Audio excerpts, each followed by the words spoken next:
So I'm going to read through this book, Windows of the Soul.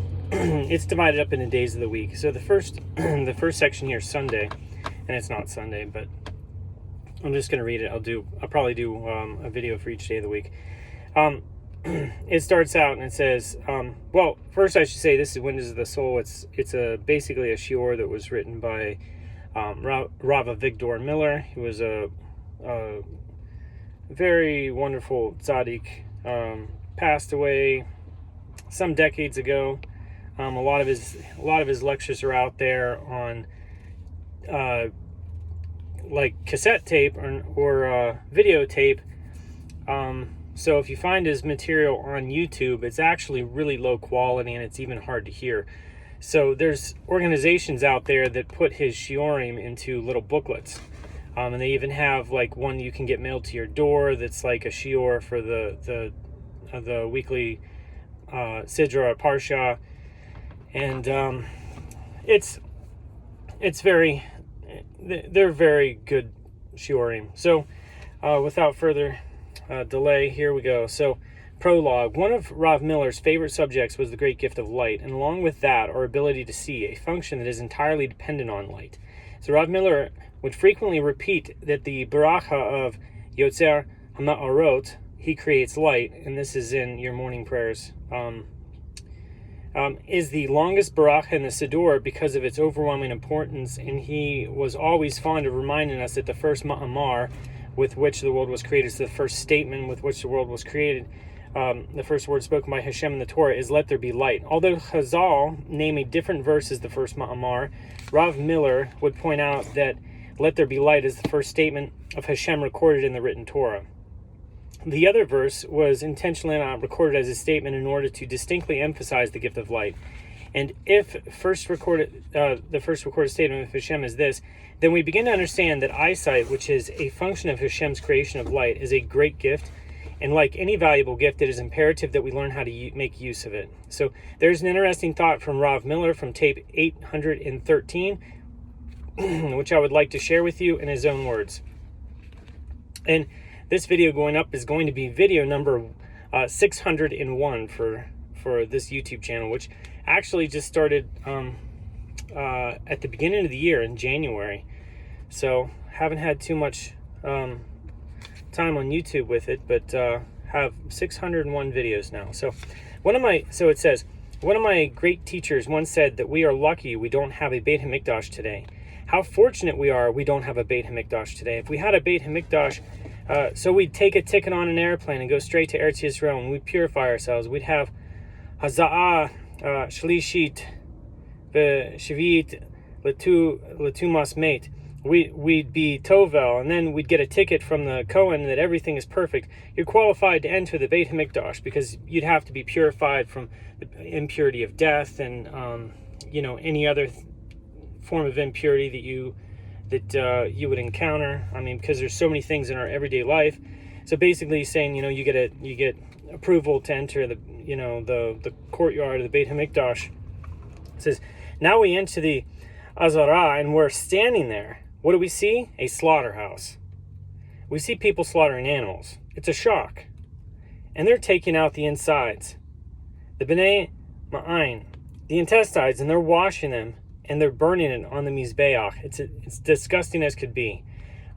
So in my younger days, I used to deal with animal hides and stuff like that, and it can be absolutely disgusting.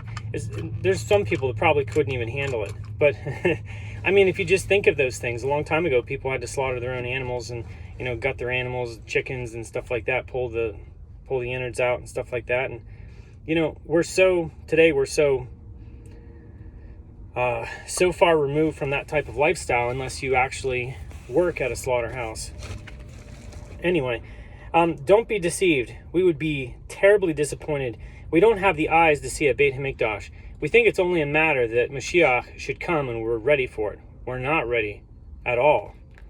In order to appreciate what it means to serve Hashem in the Beit HaMikdash, you have to learn. If you learn at least Humash, you learn how they offer up the korbanot. Or even better, if you learn the Gemara, in every act becomes Kodesh. It's fraught with holiness. Every move is of greatest importance. It's serious. So if you've ever studied Tamid, or they deal with the temple service, everything is defined. There's not a single action in the Beit HaMikdash. It's really not defined. Whenever you go into the Beit HaMikdash, the direction you go when you walk through a gate is defined for you based on particular circumstances. So everything is defined. Okay. Anyway, and it is interesting. We have the word korbanot, and I'll just point this out. This is a little aside. So korbanot are, basically offerings that are burnt, and we have the word today carbon. Like, so if we burn something quite a bit, it just burns down to carbon, right? And it's interesting because the word korban, like korbanot, like the offerings, our Hebrew word for offerings, means like drawing close, like getting something close to you, right? So you're getting close to Hashem, right, with the korbanot. But it's also interesting because the word carbon, if you've ever dealt with activated charcoal, it's basically carbon, and it actually pulls out everything. It gets everything close to its molecules and like holds on and latches on to everything. So like if you have to detox from something, or your carbon filters, there's carbon filters in a lot of air filtration systems to pull vapors out of the air. It draws it close to the carbon molecules. So that's what carbon, and it's, you could say, there's people that say, well, that English is not related to Hebrew. I think that it is related to Hebrew, and there's so many different ways to demonstrate this. And it goes back to a culture that has a cultural memory, maybe not a linguistic memory, but a cultural memory back to the beginning, back to the source. But anyway, so that's what the korbanot are. It's what draws you close to Hashem. So we know it's reach nichoach de Hashem. We gain ratzonechem tzibechu. We gain favor in the eyes of Hashem. And vasham na'avcha b'yira. We will serve Hashem with fear, ki yemei olam, like the days of old. But we're not ready for that now. You just say these words. It's easy to say them, but our dainty American nose won't stand the odor of open entrails of behemoths, or like animals. You might even be nauseated when you see it. You might vetch and vomit and run out. That's the service. It's barbaric, you'll say, especially if you're a person who's brought up with Anglo-Saxon ideas. What do you have to slaughter for? Why kill animals? It's a pity on the poor animal. Here's a poor lamb standing here. He doesn't know his fate. And here's a cruel Cohen standing with a knife, ready to slaughter the neck of this poor animal. If you live in the city, like, you're even way more far removed from this than if you live in the country. I mean, basically, all of us living out here in southern Missouri, I think most of us come from the country, and if not, we're living in the country now, and people see this stuff, like, it's not like city life. And so the Beit HaMikdash is not good for us, and therefore it's taken away from us. We don't see it anymore. We're lucky. You know how we can see it? We see it through the eyes of the great man who lived in those days. Through their eyes we look at the Beit HaMikdash. Through their eyes we see Avodat Hashem, the service of Hashem. We see mitzvot and kedusha. And that's why we need eyes to look at the world. It's very difficult for us to see things truly through our own eyes, and therefore we're expected to look through the eyes of the Chachamim. They're called Einay He'idah. They are the eyes of the congregation. Not only korbanot, everything in this world, marriage, making a living, happiness, everything in this world should be looked at through the eye of those who are competent to see. We don't see it all. I made a lecture about this just the other day, about the 100 blind men. And it's kind of related to Shavuot, receiving the Torah, because we're essentially all blind in life. We're all walking blind. You have no idea what's going to happen next. A comet could go crash down. It could start hailing and bust your window out. Someone could get in an accident. You could get a call for a job interview or a promotion, or, you might find out that someone that you love is coming to town, but you have no clue. Until something happens, you have absolutely no clue. We're walking blind through this world. And we're more or less blind in a lot of things unless we rely upon those who came before us. The Chachamim, your teachers, your parents. The tradition is not just through, a rabbinic smicha. It's through your parents. It's through your tradition of your family and things like that, and the tradition of Torah, the tradition of your community. So,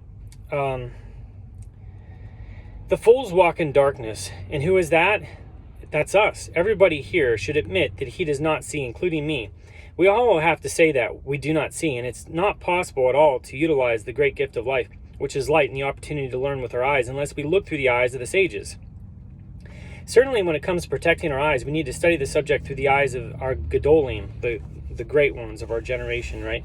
This little booklet, or past generations, this little booklet was masterfully compiled by Rav